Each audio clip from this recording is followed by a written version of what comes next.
para ni sa mga tao nga gusto kayo ilaban ng ilang belief, silence is more powerful than trying to prove a point.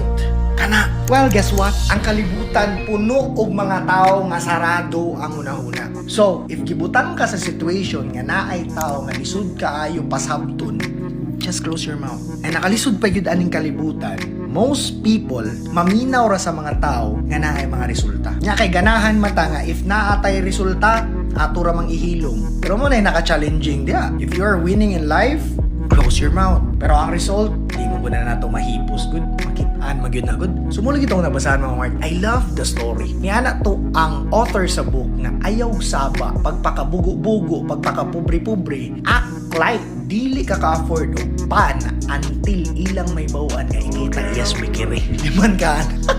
I know it hurts sometimes, but you'll get